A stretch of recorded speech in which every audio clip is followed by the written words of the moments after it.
Attention sports teams. Let us introduce you to the best fan engagement tool in the game, .vote. By getting a .vote web address for your team, you can allow fans to engage and interact with big-time decisions. In a single click, not only can fans make their opinions heard, but sports teams get a better understanding of their fans' interests. Keep your fans engaged. Simply visit GoDaddy.com today, type in the desired name of your web address, and let the voting begin.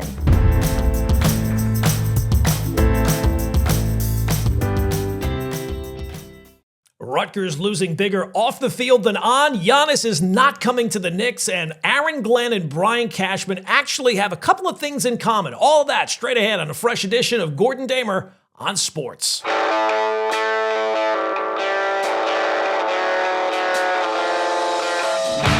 Hey, welcome in, off and running, episode number 73 of Gordon Damer on Sports. Lots to get into on this Friday edition of the podcast. Our first weekend without NFL football since September. What are we going to do with ourselves, people? We're going to talk to our family. I mean, what do we do? Instant withdrawal, going cold turkey. And you know, it's funny when NFL owners float the idea of expanding the NFL season. I think most fans are like, don't expand, more injuries. It's perfect the way it is. I don't know. I could use a little football game this weekend. I could use something to watch because just going cold turkey, it does not seem appealing at all. So look, we got a lot to get into on the podcast today.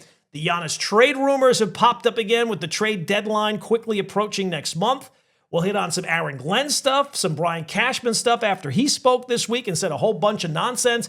And then we got to get into this Rutgers story about the financial impact that it's had for their university since joining the Big Ten. And I'm telling you, man, the numbers will absolutely make your hair crawl. Crawl? I'm not sure. One or the other. Your hair will move. But before we get to any of that, look, do me a favor, hit that subscribe button, whatever platform you're taking the podcast in on. Like the episode, share the episode, rate the episode, but most importantly, subscribe to the podcast. It only takes a second. It's absolutely free, doesn't cost you anything. And most importantly, it helps the podcast grow as we move into 2026. I was about to say 2025, but no, 2026. All right, so as I mentioned before in the podcast, I'm not a big college football guy. I'm not really a big college sports guy. Grew up in the Northeast. We're a pro sport kind of area. So I have a little bit of college basketball because I went to St. John's and rooting for the Red Storm. But when I saw this story about the Rutgers athletic department and the financial hole that they are in since joining the Big Ten, it blew my mind. You know, basically since joining the Big Ten, Rutgers has been throwing bags of money into an open fire. You know, when that announcement came that Rutgers was joining the Big Ten back in the 2014-2015 academic year, that was seen as a huge financial win for the university. Huge win, right? You're joining the Big Ten, one of the premier sports conferences in the country. And even before you did a single thing, it was seen as a huge win because you were showing up, you were getting guaranteed massive media rights revenue, right? You were going to have access to show your programs up against the big boys of Michigan and Ohio State. And while it will take a while to build a winner, you know, you were going to get those showcase games. And oh yeah, you know, you were going to have a table at the richest college table in athletics, while also being in this huge media market, the number one media market in New Jersey as part of the tri-state area that there is in the country. And yet somehow that golden ticket for Rutgers has turned into an absolute financial boondoggle. So this story came out in NJ.com. Keith Sargent had the story and kind of detailed the latest financial statement of Rutgers. And the school, with their financial program, with their athletic programs, they have lost $78 million in 1 year, pushing their total deficit for athletics since joining the Big Ten up to $500 million. Maybe it's me. Isn't that $500 million? $500 million? Yeah, that's $500 million. And I guess the real most damning part of this is we're 12 years in, $500 million in, and there's no real athletic turnaround to speak of as of yet, and no signs that one is coming anytime soon. So let's start with the basics of this on the court and on the fields of what Rutgers has accomplished athletically since joining the Big Ten. Well, since joining back in 2014, they have won 3 Big Ten championships. They won one in men's soccer, they won one in women's soccer, and they won one in field hockey at some point over the last 12 years. So that's great for those programs and for those athletes, but those are not really the money-generating parts of this. And I don't know that anybody expected the football program to win a Big Ten championship or the basketball program, but there's not even been any sustained success for either the football program or the basketball program. And before anybody jumps in with, well, the basketball program, they've had a couple of moments. Last year, they had 2 lottery picks on the team, 2 guys who went in the lottery of the NBA draft, and the team finished under 500 and didn't make the tournament. So that was kind of like a jumping off point where you saw they landed Ace Bailey, and wow, they're going to, really take that next step forward. And it wasn't any step forward. And football is supposed to be the financial engine. That's the reason why you joined the Big Ten. Rutgers, if you're looking for success, boy, it is really hard to find any sustained success. Now, they had winning seasons in 2023 and 2024, but the bigger problem is nobody cared. Nobody cared about the program. Nobody started joining the bandwagon for Rutgers, which brings us to a brutal reality of all of this. It doesn't seem like there's any interest in college football, and certainly not Rutgers college football. If Rutgers were building something with their football program, I think you would start to see some progress somewhere, financially, athletic, somewhere. And even with 2 straight winning seasons, the ticket revenue for Rutgers was essentially flat. There was no growth. There was no spike. It would basically remain the same. So the empty seats at their stadium, it's not about weather. It's not about prices. It's not about parking. It's not about any of that stuff. There's just not the interest because there's not been any sustained winning. And the worst thing you can be outside of bad is boring. And I think that there's a general apathy surrounding the football program. And look, I think New Jersey is a pro-sports town. The tri-state area is pro-sports towns. But look, everybody loves a good sports bandwagon story. So if there were a year where either Rutgers football or basketball, the revenue-generating sports, had this amazing season or had an amazing player or went on a run or pulled off some amazing wins, I think you would start to see that. And we would support it if we felt like it was going somewhere. But even a dozen years in, that has not happened. Even Rutgers' own new athletic director, Kelly Zinn, who took over recently, she said about the stagnant ticket sales that it jumped out to her how alarming that was. So that's like an administrator basically saying, this is bad and it shouldn't be happening if our product mattered, which it does not seem like it has, at least so far, and whether or not it does anytime soon really remains to be seen. Because if you don't have interest in terms of the programs, everything else kind of collapses. So how did Rutgers get here? Well, I think there's a couple of things. Since Rutgers joined the Big Ten, this is not a case of they're not spending the money, they're not investing enough. They have increased expenses by 175%. The annual operating cost is now, at last check, $193 million, and that does not include a $20.5 million NIL budget. Will push that number obviously up over $200 million annually. So that's what they're spending annually on sports, and they're spending more than Iowa or Purdue or the most recent national champion, Indiana. So Rutgers is outspending established Big Ten programs and programs that have, real history and real fan bases, and, they've built things up, including a school in Indiana, which came into the season, right, losing his program in college football, and it turned it around in 2 years. Now, that's historic, but we're talking about 12 years, and there's been no signs of progress. And Rutgers is doing this, losing games, while also losing money at a historic pace. Last year, as I said, $78 million. So it kind of raises, I would think, to the outsider, to the casual fan, the most obvious question, which is like, where is this money going, right? So now there was a story a few years back, 2022, which was closer to when Rutgers joined the Big Ten. I think it was NorthJersey.com published it about, just some of the expenditures that were being made by the athletic department. And it kind of read almost like a parody, detailing how Rutgers was spending its money. Like they had one thing where they spent $30,000 on a single beach party.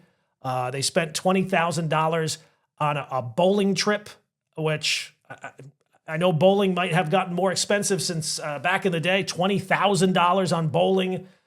They spent tens of thousands of dollars on Lululemon apparel. The biggest one of which was they had spent in a single year $400,000 on DoorDash for everyone on the college on the football team.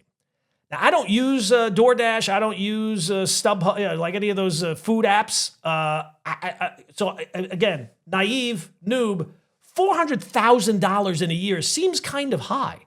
So look, that doesn't include the coaches' salaries or the team travel or anything else, but it was almost like a kid getting the credit card of his parents and going wild for a weekend. So look, hopefully they've cleaned up some of that since 2022. Let's hope so.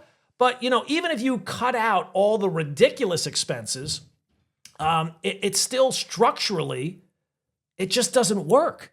So, the revenue is the problem.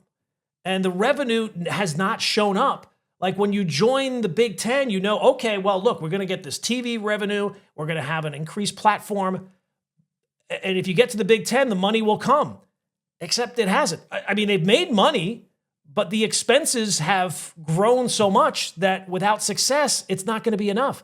Rutgers did not even receive their full Big Ten media package right away. That won't be fully invested until next year. But even accounting for that, they still have a massive hole. And numbers, financially have dropped. Royalties and licensing and advertising and sponsorships, those have kind of fallen off as well. They were down $6 million in the latest report. And this is coming in one of the largest media markets in the country. So that's I guess it's kind of stunning, but given the level of success that the teams have had, maybe not so much, which kind of brings us to the most embarrassing number of all. It's one thing to convince students or convince outsiders. Even the alumni of Rutgers don't believe, because the average Big Ten athletic department raises between $39 and $40 million annually through donations. The last time Rutgers in the last year, they raised 8, not 28, 8. So that is a massive gap there as well, which is kind of lining up with all the other, it's not just one thing, it's kind of everything, and it's only getting worse. From 2024 to 2025, donations dropped from 8.5 million down to 8.1 million. So this isn't about wealth either. I mean, Rutgers, I'm sure, like any university of that scale, has many wealthy, rich alumni. So this is not about wealth, this is about belief. Right? Like if you're an alumni, you're not going to give to a program that doesn't have any momentum and just trust the leadership and just cut a check. Rutgers alumni probably wants to see a department that's showing some signs of progress, some signs of growth, some signs of something.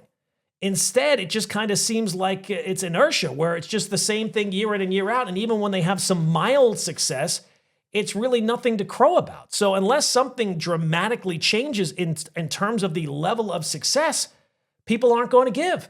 And I think that silence has kind of been deafening, and it's just one more thing to throw on the fire of why this financial hole is only growing. So, look, people will make all sorts of arguments because at the end of the day, as I've said before, football is religion. People who love college football and love Rutgers, they're going to find any defense that they can. And they'll tell you that this is the cost of joining a conference like this, and it's going to take time. Well, Rutgers is not really showing any signs of moving closer to being competitive. They're at the bottom, basically, in terms of competitiveness in both in football and basketball. And at some point, catching up, when is this going to take place? Like when does the change start to happen? Because the other Big Ten schools, they're spending too, and you're trying to keep up with the Joneses, and there's no defined end game here. It just says, we just have to keep at it, and eventually it'll break. But now it's like this perpetual escalation where there is no real signs of progress, but yet each year the financial numbers continue to grow. So you can't call it an investment. Like people will say, oh, this is an investment, if there's no measurable progress and there's no finish line. At what point are we just have to stick with it for another 12 years? Like, what do you do? And, people will also point out the fact that Rutgers publishes this data because they're a public university and they're just being honest. Yeah, but Rutgers deficits are not just one of the worst in the Big Ten, they're one of the worst in Division I. Other programs also use subsidies. Rutgers gets some subsidies, but they also do some winning. They also have a fan base. They also fill up stadiums. They also have some signs of growth in terms of alumni interest or fan interest, where that does not seem to be the case with Rutgers at all. So transparency, I guess it's good. Being honest is good. But if the house is burning down, it doesn't help the house any to say, well, the house is burning. Like, you have to do something about it. And at least so far, in terms of Rutgers and the amount of financial losses that they're having, nothing is happening to turn this around. So this has not been a short-term phase. Again, if this is 2 years, 5 years, 10 years, you would think that the major parts of this are kind of built, right? The facilities are there, the staffs are certainly expanded, and the budgets have just grown over time. But everything has grown and increased except the production, except the actual results. So if anything, the expenses are accelerating. They're not flatlining. They're not dropping. You're not saying, well, we're going to throw money at the problem to start, but at some point there's going to be a leveling off. That's not happened so far. So a decade-long investment, as people will say, when the losses just keep piling up, again, it kind of just looks like you're just kind of running in circles. You're running in place. And the excuses that you will hear about, well, athletics improve the face of the university, right? They're good for the brand of the university. I'm not sure that national exposure tied to constantly losing reinforces Rutgers in a positive way. There's little evidence, at least so far, to show that the football losses are driving applications or driving revenues or driving interest in the school or really driving anything in a positive direction. It's good for the football program that all these expenses that they are able to capitalize on are growing. But the strongest academic growth, I don't think it's coming from Saturday afternoons of the football program. That's for sure. Visibility without credibility, I don't think that builds a brand very successfully.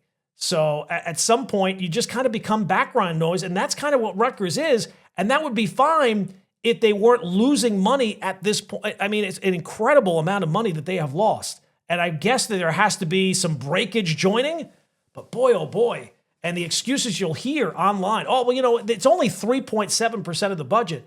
Yes, but the 3% is recurring and it's growing, and at some point, those deficits are going to require, student money, state money, institutional transfer, something to kind of fill those holes. These, and that's the thing. These are not abstract numbers. They affect tuition and priorities and all that type of stuff. So only 3.7%, that becomes a problem when it produces zero in return and there's no end date and it's only growing again. So the bottom line, small percentages still matter. Like anybody who's run a business, I would think 3.7 is not something you just brush aside, especially when you're not getting anything for the 3.7%. And it almost feels like within these sports programs, people just tell you, well, we just got to stay the course. What if this is the course, right? Like, what if this is the course that you're on because nothing has changed to make you think that the course is going to change? Like, what is going to fundamentally change? Are you going to spend more money? You're going to do something different? Because at least so far, nothing has changed. So, I think that as someone who has kids in college, this is where it stops becoming abstract. Because at some point, these numbers do affect people in real life, right? Real students, real families who are trying to pay for their kids to go through college. So According to college tuition comparisons, Rutgers tuition rose 27% from 2015 to 2025. So a decade period of time where the state average was about 19%. The national average was about 11%. So what that tells you is that Rutgers didn't just raise tuition, they raised it far faster than just about anyone else in state, both in state and out of state, certainly far more than people out of state. And they did it during the exact same decade where they just so happened to have these sports budgets exploding so that they have a deficit now of $500 million. Again, I'm not a financial wizard, but the timing of that does not seem random. So Rutgers administrators, they're never going to say that we were forced to raise tuition because of the athletic tuition, because of the athletic program's financial losses. But it seems like the two would have to be connected, right? If you're saying you're losing $75, $78 million a year, $500 million in the span of 12 years, that money doesn't vanish. It has to be filled in from somewhere. And ultimately, I think that will come down to the students and to the parents and the taxpayers. So this has no real easy solution. And Rutgers students, which is kind of crazy, they pay mandatory athletic fees, whether they attend a football game or not, or a basketball game or any sports game. Those fees help offset the operating shortfalls driven by all the expenses of the sports programs. The college, the coaching salaries, the NIL stuff, the stadium, all that type of stuff. So when those fees aren't enough, and at Rutgers, they're clearly not enough, right? They're operating these huge deficits.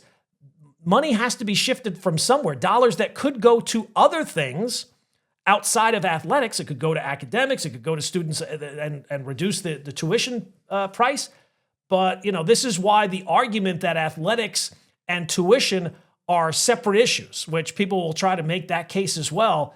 It just feels like convenient fiction because in theory, it's separate balance sheets, it's separate this, it's separate that. In reality, it all ties in together, right? Rutgers didn't just outspend or overspend on sports. It overspent also while failing to generate revenue that Big Ten membership was supposed to unlock. That was this huge win for them. And when that revenue didn't materialize, the spending didn't slow down. They didn't cut back. It just accelerated, right? We're in for a penny, in for a pound. And the expenses increased 175% since joining the conference. And that's just in 12 years. Deficits have become routine.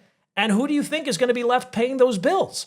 So this is the part that gets lost when fans argue about, how successful this program is or that program is.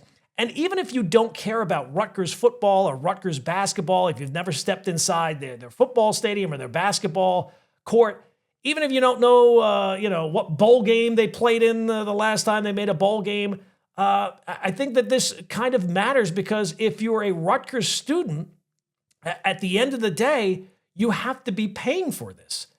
And again, it would be one thing if one or the other was showing real progress. If either the revenues were if the expenses were starting to drop or the production was starting to ramp up.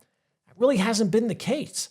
And, when athletic departments overspend, they don't absorb the pain, right? The coaches still get paid. The administrators still get paid. The facilities still get built. The pain gets redistributed downward towards students with higher tuition and higher fees and less resources and all that type of stuff. So to me, the Rutgers sports story is not just a sports story anymore.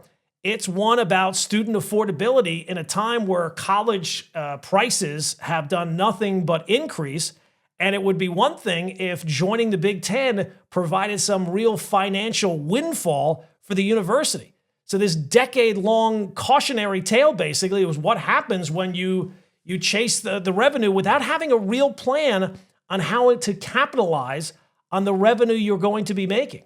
You have to kind of scale things back. Either you have a revenue problem or you have a spending problem when you are operating budgets that, according to their own athletic director, probably only going to get worse. So you could go back to the time where Rutgers, if you told the general public back when Rutgers joined the Big Ten, that in the next 12 years, the school will operate on a the athletic department will lose $500 million over the next decade with no real signs of progress or production. Would you sign up for that still? I don't think so. So look, this story about Rutgers, it's not about them failing because they joined the Big Ten. It seemed like the right move at the time financially, but boy, oh boy, it has not worked out in any way. And, you take a look at where they're at 12 years later. No fan base, no donor buy-in, no athletic results, escalating prices, escalating deficits, and mounting losses, and no real signs. Again, it would be one thing if they just hired a new coach, or they just hired, they just were able to get this star athlete and this was going to turn things around. It's long enough period of time where you would think that you would start to see some of the progress. So even though the losses on the field have been bad for Rutgers, clearly the financial losses off the field have been way worse, and they are mind-boggling. All right, let's pivot to a couple of guys who have been in the center of the media storm here for the last week, who are two guys, I don't think that they have that much in common, but this week they do have one thing in common, and it would be Aaron Glenn, the head coach of the New York Jets, and Brian Cashman, the general manager of the New York Yankees. And I think the thing they have in common is no one is buying what they're selling. So let's start with Aaron Glenn. You ever go to a wedding and you're all dressed up, you're in the church, the chapel, whatever, and you're sitting there, and just as the thing is starting, you just know this marriage has got no chance. Like, there is no chance that this, but you can't stop it. There's nothing you can do. You just have to sit back and watch the show. And that's kind of how I feel with the New York Jets. Year 2 of the Aaron Glenn era, and it's so apparent to me now. It was crystal clear after the season what the Jets should have done. It was crystal clear during the season what the Jets should have done. I said it during the season. When this year wraps up, Aaron Glenn will be the worst first-year head coach in the history of the New York Jets, and nothing that has happened in the offseason has shaken that. If anything, it's only reinforced that, right? And by the way, are the Jets still tanking? I heard a lot of that at the end of the season. Oh, no, the results don't matter. They're tanking. What about now? Are they still tanking? Because Aaron Glenn essentially fired his entire coaching staff after the disastrous year 1 of him being the head coach. It was just a disaster. And look, based on that disaster, I expected there to be some changes. But here's the thing. Does anybody believe that the changes will lead to improvements? Does anybody really believe? Because nobody wants these jobs. Aaron Glenn, if he makes it, and why would they? If he makes it to the end of next season, it will be a miracle. So you look at the coaching search and how things have gone on. It doesn't seem like anybody wants these jobs. He's talking to Wink Martindale at one point, and then he decides he's going to call the plays himself. So Wink's out. Then they're reaching out to John Gruden to see if he's interested in joining the staff. Are you kidding? John Gruden's going to join your staff as an assistant coach? What are we doing here? It is amazing how the Jets are able to create content year in and year out, year in the season, off of the season. And I know what fans will say, well, it's really about 2027 anyway. They have 2 first-round picks this year. This is what you were all crowing about. We have all these draft picks. And it almost leaves the Jet fan in an impossible spot. Like, what do you root for? Do you root for another season that is completely lost from the beginning it opens, and you'll just have the number 1 pick and you feel like, all right, that'll fix it. We'll get rid of Aaron Glenn. Or do you root for because here's the thing. If they stumble into 6 wins next year because they're going to be trying the whole season and Aaron Glenn's job's going to depend on it, that is going to lead. I think that's even worse because he'll probably survive that for another year. Oh my God, being a Jet fan, it's got to be difficult. It's got to be difficult. I mean, this franchise, even now, even after having the longest postseason drought in North American sports, they're nowhere close. That's the whole thing about the Sam Darnold thing. Like, they're not any close. They didn't learn any lessons from that. They're just as far. They're further away now than they've ever been before. Absolutely amazing. So Aaron Glenn, no one's buying what he's selling. And then you have Brian Cashman. Brian Cashman came out the other day, and apparently, for some reason, he's upset that people are saying that the Yankees are they're running it back, right? They're going to keep the same team from last year, and they're simply going to run it back. And he doesn't like that perception, right? So he came out, I think he was talking to the New York Daily News. He said, well, look, we have really good players. It's not the same roster. Garrett Cole is coming back from his injury. We got some guys who we added at the trade deadline last year who were, I think he was saying, getting their sea legs or were adjusting on the fly last year. And now this year, they're going to have their sea legs. And that was a whole giant word salad of basically confirming what we all think. Yeah, it's the same team. Garrett Cole's coming back. Yeah, he was on the team last year. He was injured, but he was on the team. The trade deadline guys, yeah, they were on the team last year. The young players, what young players are you talking about? Because I think that they played last year too. Is Spencer Jones all of a sudden going to get a lot of run? I feel like I'm taking crazy pills here. Yeah, it's essentially the same team. And the problem that Yankee fans have is the offseason is when teams are supposed to be looking to improve. Now, it doesn't always work. It's not a foolproof thing, right? The team that wins the offseason, sometimes it doesn't turn out in the regular season. But at least they're trying. The Yankees, it's not that they think that this roster is that great. The real issue here is, and the one that's not being said, is that they have spent the money they have to spend. By bringing back Cody Bellinger, the Yankees, year in and year out, have added and added and added. And now Hal Steinbrenner has said, well, we're going to spend to this number and no more. And that money is spent on previous deals. So they've been trying to get over the hump by making these additions year in and year out. If it's Max Fried last year, if it was Cole a few years back, Stanton the year after they got to a game of the World Series with Joe Girardi as the manager. And now they're out of money. And that's the reality. So it's not that the Yankees think that this roster is so great, although they'll gaslight you into thinking, no, we really think that it's almost like they're saying, we don't need to make any improvements. Obviously, if they had the ability to make improvements, they would, but they don't have that ability. And you can yell at Hal about it not spending more. You could yell at Cashman for not spending the money more wisely, but that's the real issue here. So the Yankees will tell you, well, we just believe in our guys. Yeah, because they have to believe in it. What else are they going to say? But if they're upset of the fact that they're running the same roster back, I don't know, maybe make a change or two. You didn't do that. So yes, people are going to be upset during the one time of the year that it's known that contending teams are looking to improve. The Yankees decided to sit it out. They decided to forego the offseason and just bring back largely the same group. Is it a good group? Yeah. Is it a great group? Is it a World Series winning group? Most people don't think so because it's not been that since 2009. So there's a reason why fans are upset. But the idea that Brian Cashman would be upset at people complaining that they're running it back, when that's exactly what they're doing. What are you upset about? You're saying that the team is so great. Why are you complaining that people are saying that the team is running it back, the organization is running it back? Because it feeds into the idea that the Yankees are content with good. And that's not what the Yankees have ever been, content with good. And now, apparently, they are. Remember college? Well, now, college is over. And here comes your student loan debt. Is your private student loan debt keeping you up at night? You really need to talk to YRefi. YRefi refinances distressed or defaulted private student loans that others won't touch.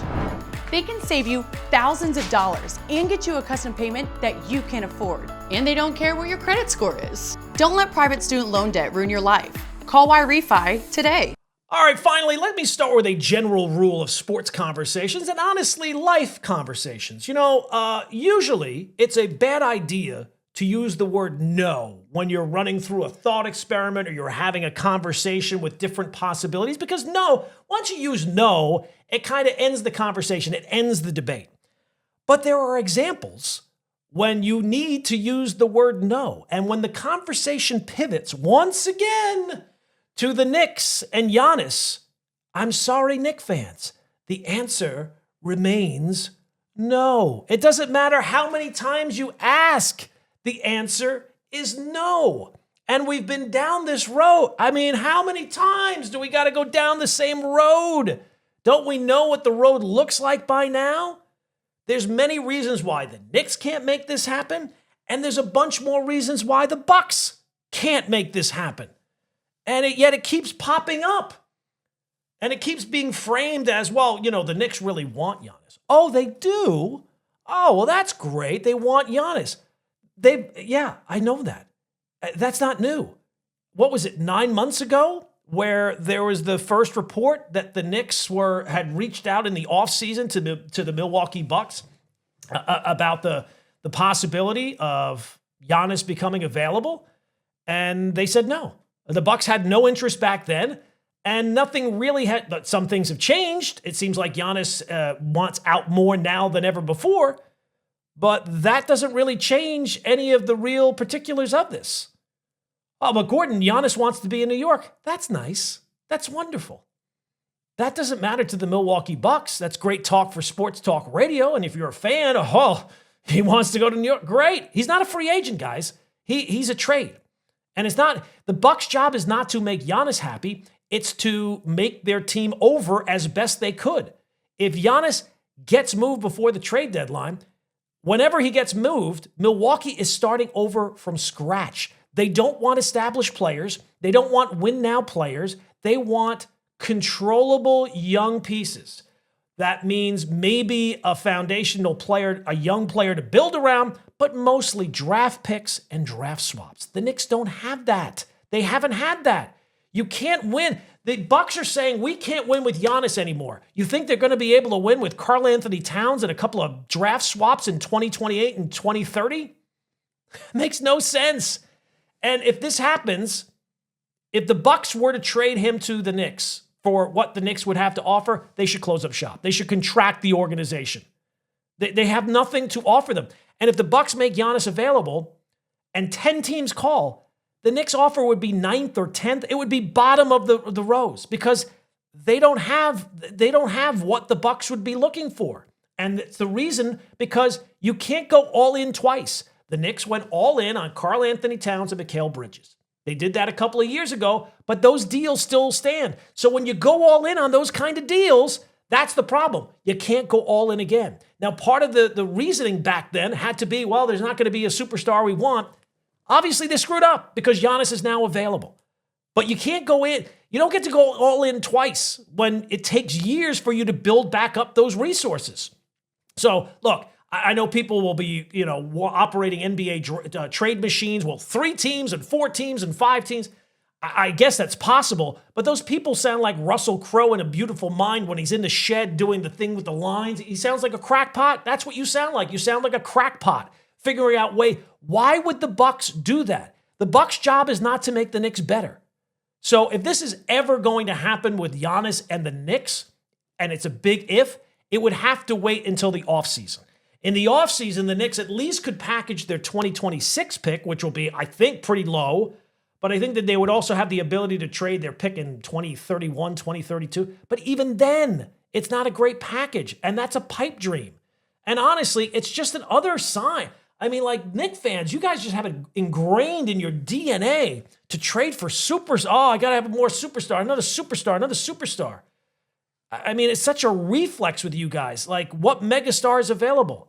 He might be available, but you don't have the parts that are necessary to get him. And I would also say, I would be a little cautious about what team actually gets Giannis is an unbelievable player. He's still an MVP type level of player, but he's also 31 years old and a guy who has got by on athleticism his entire career. He keeps getting these injuries, these non-contact injuries. He's looking at a supermax contract that's going to make building a roster around him a whole lot harder. I'm not an expert on the NBA salary cap and this apron and that apron, but it's just basic math. So again, he's an incredible player, but at 31, how much longer is he going to be viewed that way? And I would say that the Bucks have already kind of screwed this up. The next team that he goes to, if the Bucks were smart, they would get him to that team sooner rather than later. And the blueprint for the Bucks is not easy, but there is a blueprint that exists, and it should be Oklahoma City in 2019. When Sam Presti decided to trade away Westbrook and George, he didn't try to chase the 8th seed in the meantime. He went hard pivot, and he wanted the short-term pain for at the expense of the long-term mediocrity. He was not looking to just make a simple pivot. He wanted a young, controllable player, which he got in SGA, but most of all, he wanted draft picks. And those draft picks are still paying dividends to this day. So that should be the lesson. The Bucks, they've already kind of screwed this up. When you rebuild as an organization like Oklahoma City or certainly like Milwaukee, you have to take advantage. And when you're a small market, you got to recognize it's time to get out. And for the Bucks, it's time to get out. It's time to get off the boat, man, because the deals probably aren't going to get any better in the offseason when Giannis is another year older. And if he comes back, if he gets hurt again. So, look, I think the Bucks have already kind of screwed this up. We talked about this in one of the first episodes of the podcast. You should be looking to pivot as hard as you can. It's not working. You made valiant efforts to kind of keep the window of opportunity open. It is now closed. It is now shut. The superstar wants out. And that pressure makes it harder to find the best deal. Now, it's not overwhelming pressure. If you put Giannis up for auction around the league, you will certainly get plenty of good offers for a guy who is still in his prime. But they should not be looking to the offseason or when Giannis gets healthy again. They should be looking to get off this train right now, get the best package available, and dive headfirst into the rebuild, which will probably take, at best, the next 5 years for the Milwaukee Bucks. That's the deal. And you can deny it, but the longer you deny it, the longer the weight is on the other side. So you may as well accept reality, look in the mirror, and get to moving Giannis. But wherever he gets moved if he gets moved before the trade deadline this year, I can feel confident in saying he is not going to the New York Knicks. All right, that's going to do it for another episode of Gordon Damer on Sports. If you've not done it already, do me a favor, hit that subscribe button, whatever platform you are taking the podcast in on. It really does help the podcast out, and it's free, and it only takes a second. Hit that subscribe button, and we will be back next week with a fresh edition of Gordon Damer on Sports.